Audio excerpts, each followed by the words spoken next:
Good evening all. मैं पवन पारसर आपका स्वागत करता हूं हमारे चैनल कोर एफटी पे। हमने प्रॉफिट एंड लॉस स्टार्ट कर चुके हैं और 2 लेक्चर भी हो गए। अब ये 3rd लेक्चर है प्रॉफिट एंड लॉस पे और इसमें हम 2 एग्जांपल देखने वाले। पहला एग्जांपल थोड़ा इजी है, लेकिन जो सेकंड एग्जांपल हम देखने वाले बहुत ही अच्छा क्वालिटी का एग्जांपल है और इसके ऊपर बहुत सारे प्रॉब्लम इसी टाइप पे आ चुके हैं। अब हम स्टार्ट करते फर्स्ट एग्जांपल को। फर्स्ट एग्जांपल में क्या दिया है, a vendor bought toffees at 6 for 5 rupees and sold at 4 for 3 rupees. Find out gain और लॉस परसेंट। ओके, सबसे पहले हमें करना क्या होता है, जैसा कि हमारा बेसिक रूल है, क्वेश्चन को अच्छे से स्टडी करना है, मतलब पढ़ना है। क्वेश्चन में क्या है, a vendor bought toffees at 6 for 5 rupees and sold at 4 for 3 rupees। मतलब एक शॉपकीपर है, उसने 6 टॉफ़ी खरीदे 5 रुपये देकर, 5 रुपीज़ देकर, और 4 टॉफ़ीज उसने सेल किए 3 रुपीज़ देकर। तो अब हमें इस होल ट्रांजैक्शन में उसका गेन हुआ या लॉस हुआ ये निकालना है, और कितने परसेंट से लॉस या गेन हुआ वो फाइंड करना है। तो चलिए अब हम आंसर की ओर बढ़ते हैं। आंसर में क्या है, देखिए मैंने यहाँ पर सबसे पहले गिवन में लिखा है टॉफ़ीज टी। अभी कैपिटल टी को हमने टॉफीज कंसीडर किए, क्योंकि हमें जो आगे प्रोसीजर करनी है उसके लिए हम टॉफीज बार बार लिखेंगे तो थोड़ा बड़ा होगा, इसलिए हमने शॉर्टकट में टी लिख लिया। अब देखिए फर्स्ट जो इक्वेशन है क्या बोल रहा है, 6T for 5, मतलब 6 टॉफीज कितनी मिली हमने, 6 टॉफीज लिए हमने 5 रुपीज़ में। ये क्या हो गई, हमारी कॉस्ट प्राइस हो गई। कैसे कॉस्ट प्राइस हो गई, क्योंकि हम जब कुछ देख के खरीदते तो हमें कॉस्ट प्राइस होती है। सपोज अभी मैं शॉपकीपर हूँ और मैंने क्या किया, 5 रुपीज़ दे के 6 टॉफीज खरीद लिए। अब 5 रुपीज़ क्या हो गई मेरे लिए, कॉस्ट प्राइस हो गई, बरोबर। अब देखिए 6 टॉफीज हम 5 रुपीज़ में लेते हैं और इसको हम कॉस्ट प्राइस बोलते हैं। अब देखिए यहाँ पर जो 4T है, मतलब 4T 4 रुपीज़ 3, मतलब 4 टॉफीज हम 3 रुपीज़ में सेल करते हैं। मतलब ये क्या हो गया, हमारा सेलिंग प्राइस हो गई। ओके, मैं शॉपकीपर हूँ, मैंने 6 टॉफीज खरीद लिए 5 रुपये देकर, और अभी मैं 4 टॉफीज सेल कर रहा हूँ 3 रुपीज़ देकर।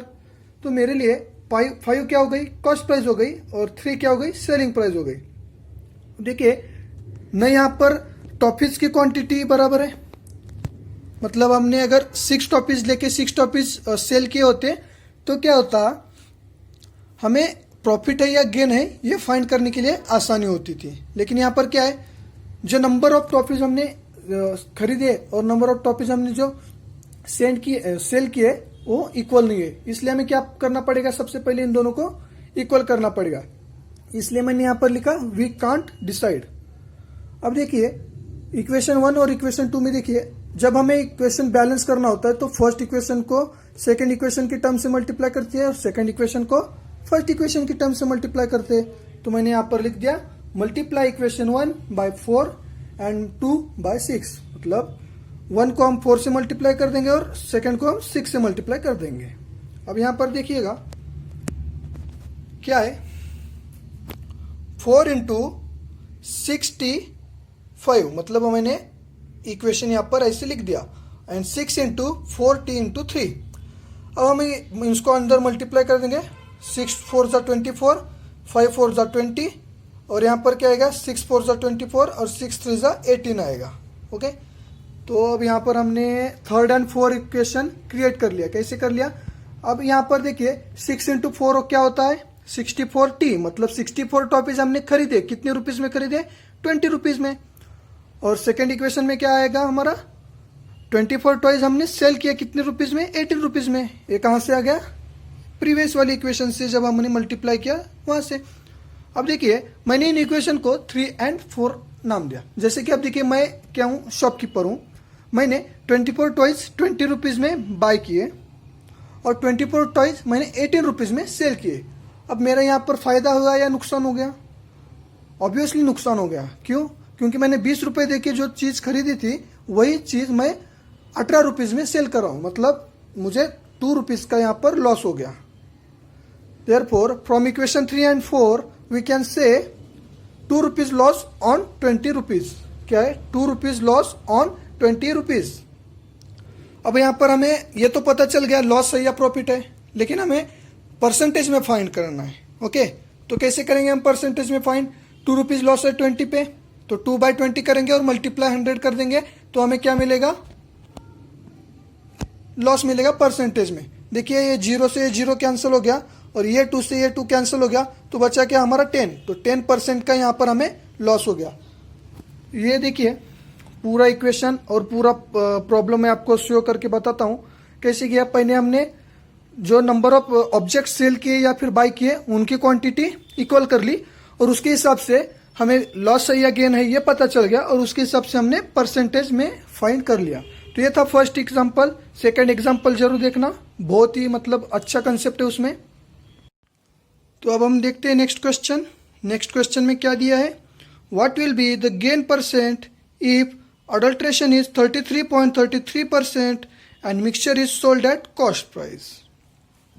सबसे बेसिक फंडा हमारा ये है कि हमें क्वेश्चन को अच्छे से रीड करना होता है। तो क्वेश्चन में क्या दिया है? What will be the gain percent, मतलब यहाँ पर इतना कन्फर्म है कि गेन है, लेकिन कितना परसेंट का गेन है जब हमारा अडल्ट्रेशन है 33.33%। अडल्ट्रेशन मीन्स मिक्सचर, जैसे कि मिल्क में वाटर मिलाते हैं हम। जब हमें मिल्कमैन वाटर मिल्क सेल करने आता है तब वो प्योर मिल्क होता नहीं है, उसमें अडल्ट्रेशन होता है वाटर का, इसे कहते हैं हम अडल्ट्रेशन। जब हमें किसी प्योर चीज़ में हम इम्प्योरिटीज या फिर ऐड कर देते हैं तो उसे हम अडल्ट्रेशन कहते हैं। यहाँ पर हम एग्जाम्पल लेने वाले मिल्क और वाटर का। अब देखिए हम आंसर की ओर बढ़ रहे। हमने यहाँ पर कुछ अज्यूम किया है। देखिए हमने यहाँ पर अज्यूम किया है cost price for 1 litre of milk is equals to ₹100। हमने ₹100 क्यों लिया? क्योंकि 100 जो है वो कैलकुलेशन में हमें ईज देता है या फिर कैलकुलेशन में ईजी होता है। That is cost price is equals to ₹100 per litre. Okay, ये जो लाइन है हमें याद रखनी है, cost price is equals to ₹100 per litre, क्योंकि आगे जाके कैलकुलेशन जो है इसी लाइन पे बेसिस है। नाउ देखिए 33.33% का यहाँ पर अडल्ट्रेशन है। ओके, 33.33% मतलब कितना होता है फ्रैक्शन में? 1/3। ये तो हमें पता है, हमने परसेंटेज में अच्छे से पढ़ चुके हैं। यहाँ पर 1/3। अब देखिए 1/3 होता क्या है? न्यूमरेटर मतलब पार्ट होता है और डिनोमिनेटर मतलब टोटल होता है। मतलब टोटल में से इतना पार्ट जो है अडल्ट्रेशन है। समझ रहा है? 3 लीटर मिक्सचर में से 1 लीटर जो है वाटर है और 2 लीटर जो है बचा हुआ 2 लीटर जो है मिल्क है। समझ रहा है?